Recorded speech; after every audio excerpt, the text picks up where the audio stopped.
নাগাখিলীয়া ধেমাজিত মাৰ বৃদ্ধাশ্ৰমত আছিলে, মই ল'ব আহিলোঁ তাকে। আজি প্ৰায় বহুত সুখী হ'লোঁ, মাক ল'ব আহিলোঁ। কিছুমান ভুল জানিব মোৰে কিছুমান হয় আৰু সৰু সুৰা ভুল, অলপ বাইহেঁতেও জানিব বুজি নাপায়। গতিকে এতিয়া বাইহেঁতে থৈ আহিলে পটককেনে, মোৰ সময় জালত কিবা এটা কৰি পালোঁ, কিন্তু এনেকুৱা নেক্সট বাৰ কেতিয়াও নহয়। তাকে আজি মই মানে কোৰ্টত মাক কোৰ্টৰ পৰা আৰু লগতে আপোনাৰ বৃদ্ধাশ্ৰমৰ পৰা ল'ব আহিলোঁ। আপুনি অন্য মাক বাপেকৰ কাৰণে কি বুলি ক'ব?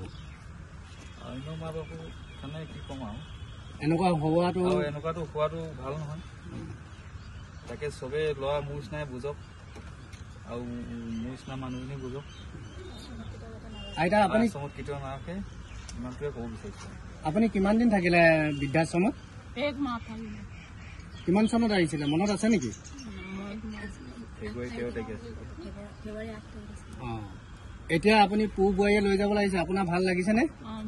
ভাল লাগিছে।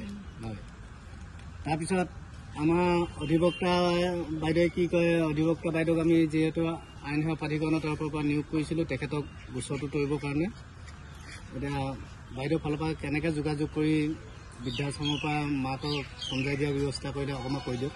হয়, যিহেতুকে মই তেখেতলোকক মই কণ্টেক্ট কৰিলোঁ ফাৰ্ষ্টতে, থ্ৰু ফোনেদিয়ে কৰিলোঁ। কৰি মেলি মই তেখেতলোকক এবাৰ সুধিলোঁ যে আপোনালোকৰ ওপৰত এনেকৈ কেছটো আমি কৰিম বুলি ভাবিছোঁ, যেনেকৈ খুৰাকীৰ গোচৰটো আমি কৰিম বুলি ভাবিছোঁ। সেইটোকে আপোনালোকে তাতে কি মানে মই কেছটো তৰিম নে আপোনালোকে কিবা কম্প্ৰমাইজত আহিবনে কি মাক লৈ যাব? তো তেখেতলোকে যিহেতু ক'লে যে আমি আমাৰ মাক লৈ যাম বুলি ভাবিছোঁ, তো সেইকাৰণে মই ধুনীয়াকৈ সিহঁতলোকক মাতি মেলি ধুনীয়াকৈ এখন চুক্তিপত্ৰ কৰি মই তেখেতলোকক গতাই দিছোঁ, পুত্ৰক আৰু বোৱাৰীক। আপুনি যে তেখেতলোকৰ লগত যোগাযোগ কৰিলে, আপোনাক DLS-ৰ ফালৰ পৰা নিয়োগ কৰা হৈছিলে, DLS-ক আপুনি কি বুলি ক'ব?